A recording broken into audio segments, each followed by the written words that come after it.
Hello दोस्तों, नमस्कार। स्वागत है एक बार फिर से आपके अपने प्रिय चैनल पर। दोस्तों आपको बता दें दिन भर की बड़ी से बड़ी खबरें, जहां पर सबसे पहले आपको बताएंगे एक बार फिर पाकिस्तान हुआ बेनकाब आतंकियों को बचाने के लिए कवर फायरिंग कर रही थी पड़ोसी मुल्क की फौज। जी हां दोस्तों, सबसे बड़ा खुलासा हुआ है पाकिस्तान को लेकर और अनंतनाग हमले पर पाकिस्तान का सबसे बड़ा साथ नजर आया है दोस्तों। साथ ही साथ आपको बताएंगे जहां अनंतनाग एनकाउंटर के बीच ओवैसी का फूटा गुस्सा, कहा पुलवामा वाला गुस्सा अब क्यों नहीं दिखा रहे पीएम मोदी। साथ ही आपको बताएंगे जहां पर फिर एक बार अन्ना आंदोलन होगा। जी हां दोस्तों, आखिर क्यों अन्ना हजारे करने जा रहे हैं दिल्ली में अनशन, क्या है इस बार मुद्दा। दोस्तों सारी बड़ी बड़ी जानकारी आपको बताएंगे, पूरे दिन की खबर बताएंगे। बनेगा वीडियो के अंत तक। लेकिन खबरों में आगे बढ़ने से पहले अगर आप भी अपने भारत देश का दिल से समर्थन करते हैं और मानते हैं कि भारतीय सेना में वो शौर्य, ताकत, बल, क्षमता, पराक्रम है जो किसी अन्य देश की सेनाओं में नहीं, तो वीडियो को भी कर दीजिए लाइक, चैनल कर दीजिए सब्सक्राइब, बेल आइकन दबाइए, साथ ही कमेंट बॉक्स में लिख दीजिएगा जय हिंद। जी हां दोस्तों, तो चलते हैं पहली और सबसे बड़ी खबर की तरफ। जहां लेकिन सबसे पहले आपको बता दें आज प्रधानमंत्री नरेंद्र मोदी जी का जन्मदिन है दोस्तों। तो इन्होंने जितने अच्छे काम भारत के लिए किए हैं, अगर आप भी मानते किसी और ने नहीं किया, तो हैप्पी बर्थडे प्रधानमंत्री नरेंद्र मोदी जी। भारी मात्रा में कमेंट में हैप्पी बर्थडे कहिएगा दोस्तों। बात करते हैं पहली और सबसे बड़ी खबर की, जहां एक बार फिर बेनकाब हुआ पाकिस्तान। आतंकियों को बचाने के लिए कवर फायरिंग कर रही थी पड़ोसी मुल्क की फौज। बता दें जम्मू कश्मीर में पाकिस्तान की एक और नापाक हरकत सामने आई है। पाकिस्तान की पोल खुल गई है दोस्तों। पाकिस्तानी सेना सीज फायर का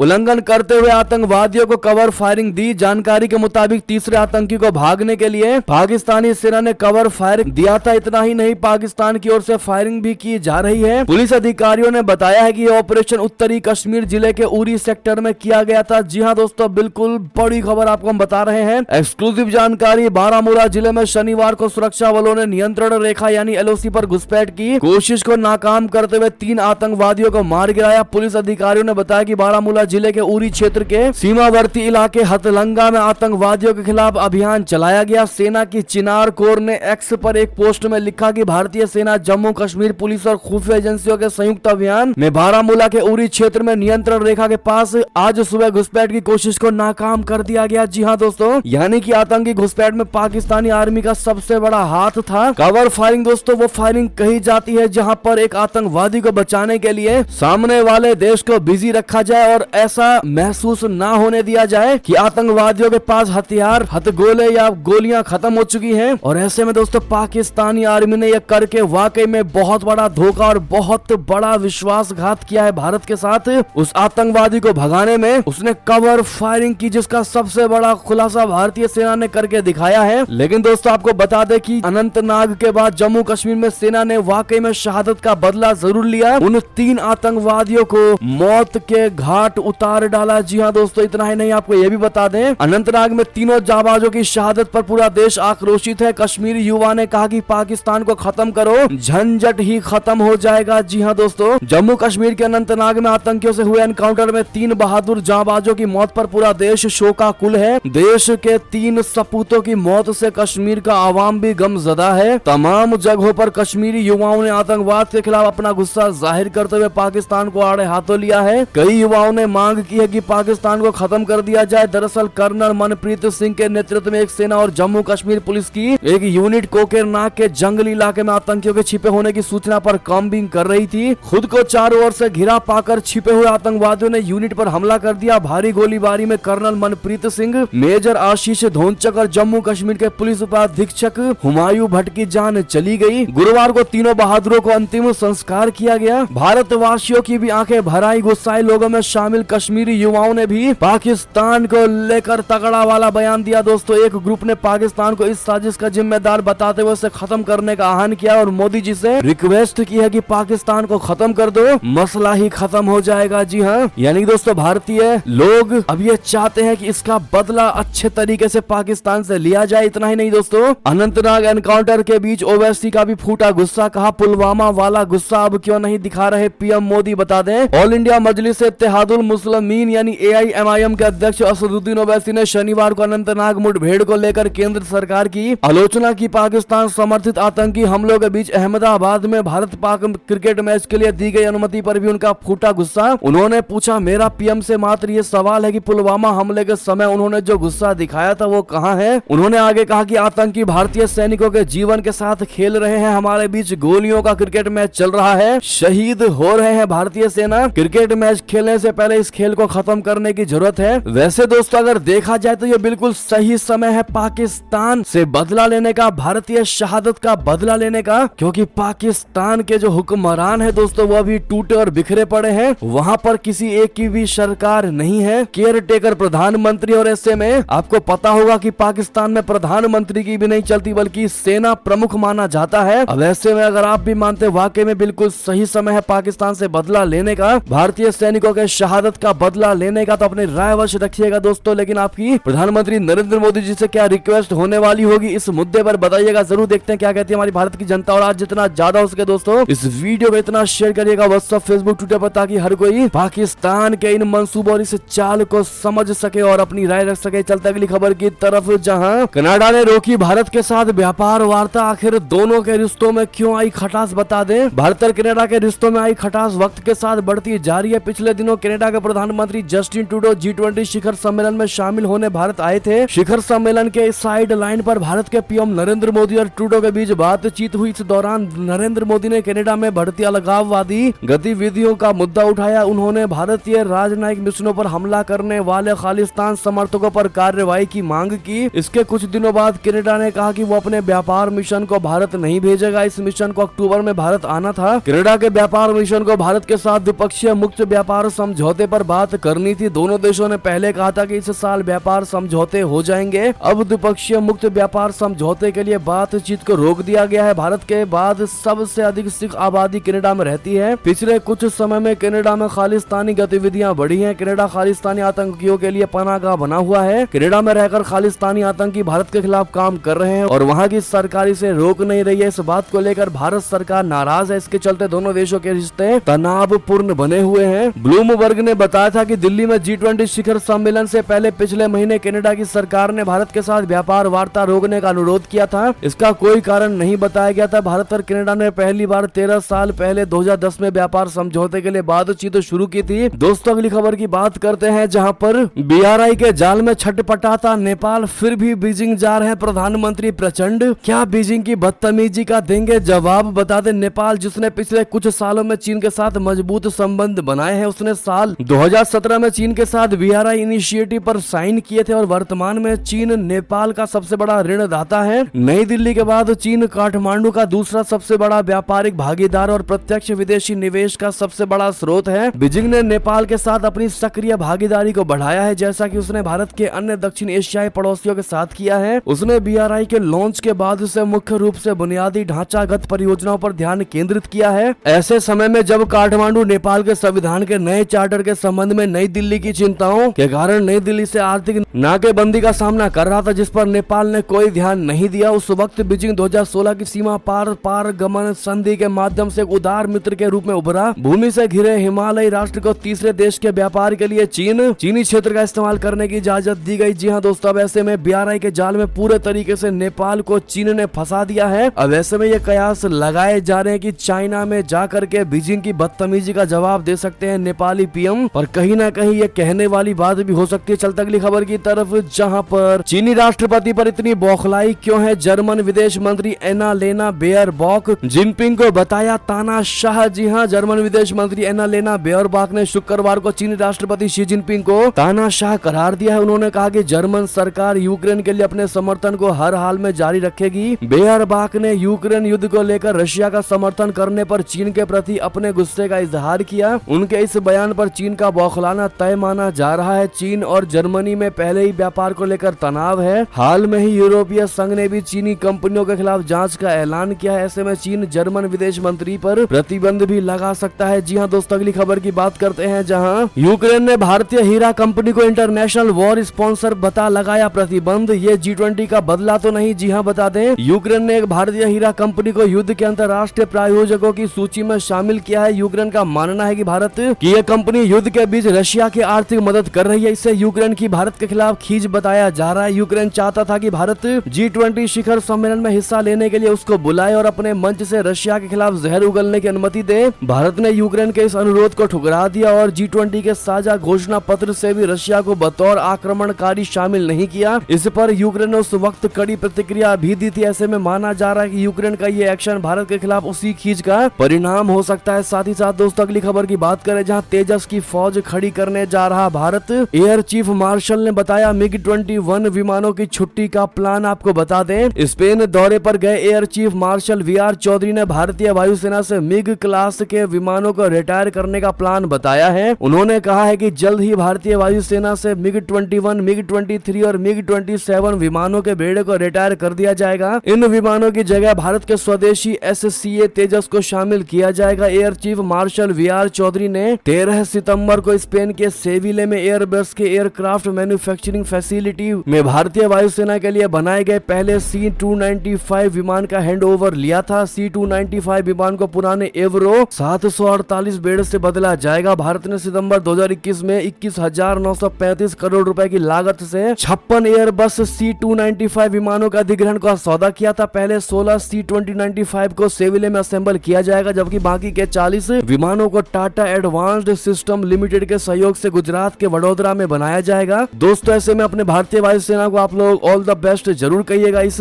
तेजस की फौज खड़ी करने को लेकर। चलते एक और खबर की तरफ, जहां किम जोंग उन की यात्रा के दौरान किसी भी समझौते पर हस्ताक्षर नहीं हुआ। जी हां दोस्तों, रशिया ने कर दिया इस बात को भी साफ। दरअसल रशिया ने कहा है कि उत्तर कोरिया के नेता किम जोंग उन की रशिया की यात्रा के दौरान किसी भी समझौते पर हस्ताक्षर नहीं किए गए हैं। उत्तर कोरियाई नेता फिलहाल रशिया की यात्रा पर हैं। रूसी राष्ट्रपति भवन क्रेमलिन के प्रवक्ता दिमित्री पेस्कोव ने शुक्रवार को संवाददाताओं से कहा कि किसी भी समझौते पर हस्ताक्षर नहीं किया गया और किसी पर हस्ताक्षर करने की कोई योजना नहीं थी। समाचार पत्र डॉन ने शनिवार को बताया कि रशिया का बयान ऐसे समय में आया है जब पश्चिमी देश इस बात पर चिंता व्यक्त कर रहे थे कि दोनों अलग थलग देश हथियार सौदे की तैयारी कर रहे हैं। किम ने इस सप्ताह की शुरुआत में राष्ट्रपति व्लादिमीर पुतिन से मुलाकात की। माना यह जाता है कि रशिया यूक्रेन में लड़ाई जारी रखने के लिए उत्तर कोरियाई गोला बारूद खरीदने में दिलचस्पी रखता है, जबकि उत्तर कोरिया अपने मिसाइल कार्यक्रम को विकसित करने के लिए रशिया की मदद चाहता है। पश्चिमी देशों ने रशिया और उत्तर कोरिया को हथियार सौदा करने के खिलाफ चेतावनी दी है। उन देशों का मानना है कि कोई भी सौदा उत्तर कोरिया पर प्रतिबंधों की अवहेलना करेगा। साथ ही साथ दोस्तों एक और खबर की बात करते हैं, जहां कनाडा में सिख किशोर पर हुए हमले की भारतीय वाणिज्य दूतावास ने कर दी निंदा। जल्द कार्रवाई करने की है मांग। बता दें, कनाडा के ब्रिटिश कोलंबिया प्रांत में एक 17 वर्षीय सिख किशोर पर घृणा अपराध के तहत हमला किया गया था। पीड़ित सिख किशोर हाई स्कूल का छात्र है। सार्वजनिक बस में झगड़े के बाद किशोर को बस स्टॉप पर निशाना बनाया गया। इस दौरान पीड़ित छात्र को जमकर पीटा गया और उस पर काली मिर्च का स्प्रे किया गया। इस घटना को लेकर भारतीयों में गुस्सा है। वहीं वैंकूवर में भारत के महावाणिज्य दूतावास ने घटना की कड़ी निंदा की है। साथ ही अपराधियों के खिलाफ तुरंत कार्रवाई करने की मांग की है। भारत के महावाणिज्य दूतावास ने सोशल मीडिया के जरिए अपना गुस्सा जाहिर किया है। उन्होंने कहा कि हम केलोना में एक भारतीय किशोर पर हुए हमले की कड़ी निंदा करते हैं। इसके साथ ही दूतावास ने कनाडा के अधिकारियों से घटना की जांच करने और अपराधियों के खिलाफ तुरंत कार्रवाई करने का अनुरोध किया है। दोस्तों चलते अगली खबर की तरफ, जहां तालिबान को खुश क्यों करना चाहता है चीन। अफगानिस्तान में तैनात किया राजदूत।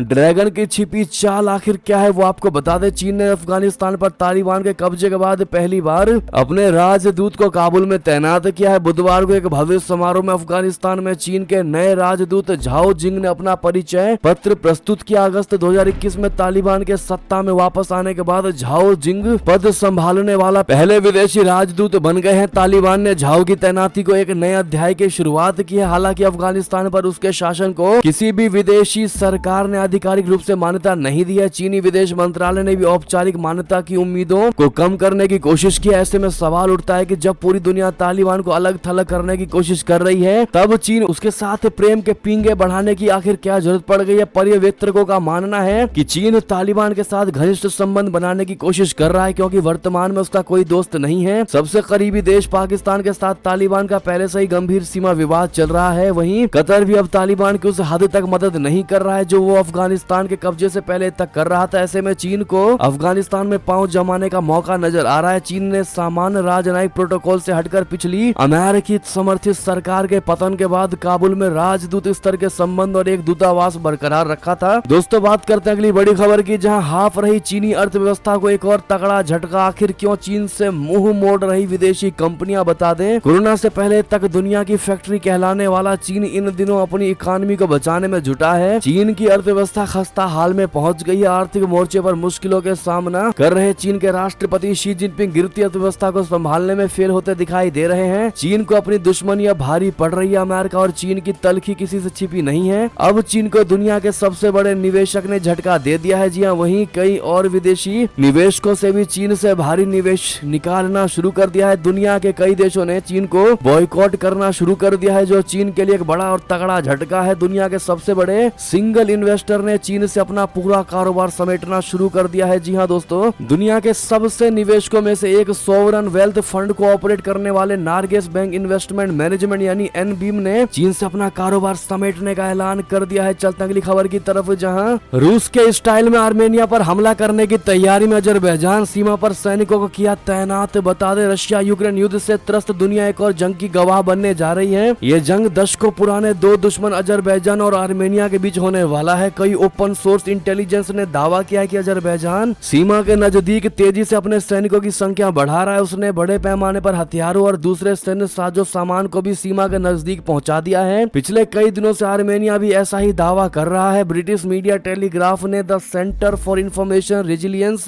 को ओपन सोर्स इंटेलिजेंस के सबूतों के आधार पर आर्मेनियाई दावों की पुष्टि की है। अजरबैजान युद्ध की तैयारी कर रहा है। चलते अगली खबर की तरफ, जहां पाकिस्तान ने रात में लिया ऐसा फैसला, पूरे देश में मचा हाहाकार। पेट्रोल पहुंचा 330 रुपए के पार। जी हां, अपने इतिहास के सबसे बड़े आर्थिक संकट से जूझ रहे पाकिस्तान की जनता पर एक के बाद एक महंगाई यानी इन्फ्लेशन का बम फूटता ही जा रहा है। पहले से बदहाली की जिंदगी जीने को मजबूर देश के लोगों को देश की कार्यवाहक सरकार बड़े झटके देती जा रही है। अब महज 2 सप्ताह के भीतर ही शुक्रवार रात सरकार ने ऐसा फैसला लिया कि पूरे देश की जनता में अफरा तफरी का माहौल बन गया है। जी हाँ, एक बार फिर से पाकिस्तान में पेट्रोल डीजल की कीमतों में बड़ा इजाफा किया गया है। इस ताजा बढ़ोतरी के बाद वहाँ पेट्रोल की कीमत अब तक के सबसे उच्चतम स्तर 330 रुपए प्रति लीटर के पार पहुंच गई है। पाकिस्तान में पेट्रोल डीजल के दाम में जहां पूर्व शहबाज शरीफ सरकार ने एक के बाद एक बढ़ोतरी करते हुए जनता पर बोझ बढ़ाया था, तो वहीं कार्यवाहक प्रधानमंत्री अनवारुल हक काकर की सरकार भी कुछ ऐसे ही फैसले लेते हुए लोगों को झटके पर झटका देती जा रही है। दोस्तों, अगली खबर की बात करें, जहां पर मैं मर जाऊं तो प्लीज हमारी बेटी का ख्याल रखना। जी हाँ, गोली लगने के बाद शहीद डीएसपी हुमायूं भट्ट के पत्नी से आखिरी शब्द बताते जम्मू कश्मीर के अनंतनाग में बुधवार को हुई मुठभेड़ में डीएसपी हुमायूं भट्ट शहीद हो गए। बहादुर सपूत शहीद हुमायूं भट्ट की बीते साल शादी हुई थी। उनकी एक 2 महीने की बेटी है। दुश्मन की गोली से घायल होने के बाद हुमायूं भट्ट ने वीडियो कॉल किया था। ये कॉल आखिरी कोशिश थी अपनी मासूम बेटी की एक झलक पाने की, लेकिन ये वक्त इतना मुश्किल भरा था जिसे बयां करना आसान नहीं है। शहादत से कुछ पल पहले उन्होंने पूरा साहस जुटाया। ये आखिरी कोशिश थी एक पिता की जो अपने जिगर के टुकड़े को देखना चाहते थे। रिपोर्ट के मुताबिक टीआरएफ के पाकिस्तान समर्थित आतंकवादियों की गोलियों से जख्मी होने के बाद डीएसपी हुमायूं भट्ट का बहुत ज्यादा खून बह गया था। इसके बाद उन्होंने अपनी पत्नी को वीडियो कॉल किया था। अपनी शादी की पहली सालगिरह से एक पखवाड़े पहले हुमायूं भट्ट ने अपनी पत्नी को फोन करके बताया कि वो अब नहीं बच पाएंगे। उन्होंने अपनी पत्नी फातिमा से वीडियो कॉल करके कहा कि अगर मैं मर जाऊं तो प्लीज हमारी बेटी का ख्याल रखना। जी हाँ दोस्तों, कितना दर्द भरा वो पल होगा दोस्तों, आप अंदाजा लगा पा रहे होंगे। बहरहाल ऐसे में इसका बदला लेना तो पाकिस्तान से बनता ही है। भारत को ऐसे में मोदी तो हर चीज मुमकिन है दोस्तों, कमेंट में लिखकर अवश्य बताइएगा। चलते अगली खबर की तरफ, जहां कांग्रेस ने नॉर्थ ईस्ट को भारत के नक्शे से काट दिया। बीजेपी ने कहा देश के टुकड़े टुकड़े करना राहुल गांधी का एजेंडा। जी हाँ, कांग्रेस पार्टी ने अपने ऑफिशियल पेज पर एक वीडियो जारी किया है। इस वीडियो में कांग्रेस ने भारत के नक्शे से नॉर्थ ईस्ट को गायब ही कर दिया। अब इस मामले पर बीजेपी के आईटी सेल के प्रमुख अमित मालवीय ने कांग्रेस पार्टी पर तीखा हमला बोला है। अमित मालवीय ने कहा कि भारत के टुकड़े टुकड़े करना राहुल गांधी का अघोषित एजेंडा है। बता दें कि पीएम मोदी पर तंज कसने के लिए कांग्रेस ने एनिमेशन की मदद से बनाए गए इस वीडियो के एक हिस्से में राहुल गांधी और पीएम के भारत का अधूरा नक्शा दिखाया गया। इसमें नॉर्थ ईस्ट नहीं है। इस तस्वीर को लेकर अमित मालवीय ने सोशल मीडिया प्लेटफॉर्म एक्स पर शेयर करते हुए लिखा कि कांग्रेस ने ऑफिशियल वीडियो में कश्मीर के बाद अब पूरे नॉर्थ ईस्ट को भारत के नक्शे से काट दिया है। क्या राहुल गांधी ने चाइनीज के साथ ये समझौता किया है कि नॉर्थ ईस्ट को चीन को सौंप देंगे? भारत के टुकड़े टुकड़े करना राहुल गांधी का अघोषित एजेंडा है। दोस्तों, इससे पहले चीन ने नया नक्शा जारी किया था जिसमें अरुणाचल प्रदेश के कुछ हिस्सों को अपने हिस्से के रूप में दिखाया गया था। चीन के इस नक्शे पर कांग्रेस ने मोदी सरकार पर जमकर हमला बोला था। अब ऐसे में दोस्तों, राहुल गांधी द्वारा जारी किए गए इस नक्शे को लेकर आपकी क्या राय होने वाली होगी जहां पर नॉर्थ ईस्ट को काटा गया है? दोस्तों, क्या कहते हैं आप लोग, बताइएगा जरूर। चलते अगली खबर की तरफ, जहां मध्य प्रदेश में किसकी बनेगी सरकार, बीजेपी की या कांग्रेस की? रीजनल चैनल के ओपिनियन पोल्स से सबसे बड़ा खुलासा किसको कितनी सीटें आपको बता दें। मध्य प्रदेश विधानसभा चुनाव की तारीखों की घोषणा अभी नहीं हुई है। इसको लेकर सभी पार्टियों ने चुनावी तैयारियां शुरू कर दी हैं। ऐसे में अलग अलग एजेंसियों के ओपिनियन पोल आने लगे हैं। IBC 24 ने इन तीनों चुनावी राज्यों में अलग अलग सैंपल साइज के साथ सर्वे किया है।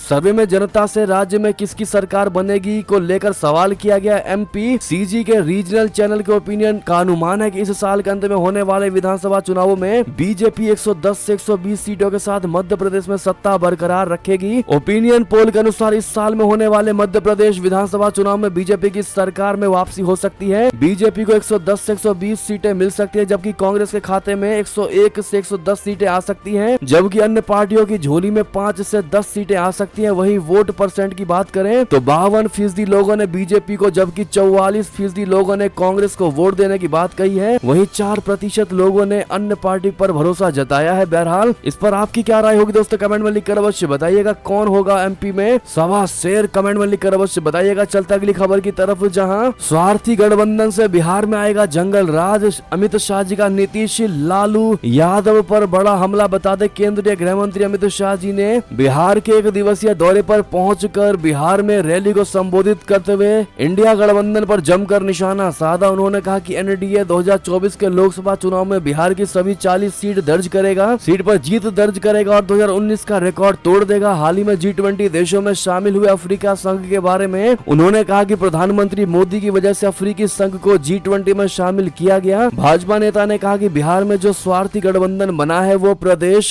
को फिर से जंगल राज की दिशा में ले जा रहा है। अमित शाह ने शनिवार को यहाँ के ललित कर्पूरी स्टेडियम में एक जनसभा को संबोधित करते हुए कहा कि स्वार्थी गठबंधन के बनने के बाद से ही राष्ट्रीय जनता दल यानी RJD अध्यक्ष लालू प्रसाद यादव जहां फिर से सक्रिय, वहीं मुख्यमंत्री नीतीश कुमार निष्क्रिय हो गए हैं। जब लालू एक्टिव हो और नीतीश कुमार इनएक्टिव हो जाएं तो लोग अच्छी तरह से समझ सकते हैं कि बिहार कैसे चलेगा। साथ ही साथ अंतिम खबर आपको बता दें, जहां फिर होगा अन्ना का आंदोलन। आखिर क्या कहा अन्ना हजारे ने, क्या है मुद्दा आपको बता दें। समाज सेवी अन्ना हजारे ने शनिवार को घोषणा की है कि वो एक बार फिर दिल्ली में आंदोलन कर सकते हैं। 1 दशक पहले दिल्ली में व्यापक स्तर पर भ्रष्टाचार विरोधी आंदोलन चलाने वाले अन्ना हजारे इस बार राजस्थान के लोगों को पानी दिलाने के लिए अनशन कर सकते हैं। राजस्थान में शनिवार को खुद अन्ना ने कहा कि ईस्टर्न राजस्थान कनाल प्रोजेक्ट को राष्ट्रीय दर्जा दिलाने के लिए वो एक और आंदोलन शुरू कर सकते हैं। ये प्रोजेक्ट पिछले 5 सालों से लंबित है। अब ऐसे में दोस्तों ये थी अब तक की सारी बड़ी खबरें। आपको हमारी खबर कैसी लगी, आशा करता हूँ बहुत अच्छी लगी होगी, लेकिन थोड़ी भी अच्छी लगी तो इस वीडियो को दोस्तों में, भाइयों में, बंधुओं में, रिश्तेदारों में शेयर जरूर कर दीजिएगा और अभी कर दीजिए इस वीडियो को लाइक, चलो कर दीजिए सब्सक्राइब, बेल आइकन दबाइए, साथ ही कमेंट बॉक्स में लिख दीजिएगा जय हिंद जय भारत। और यहाँ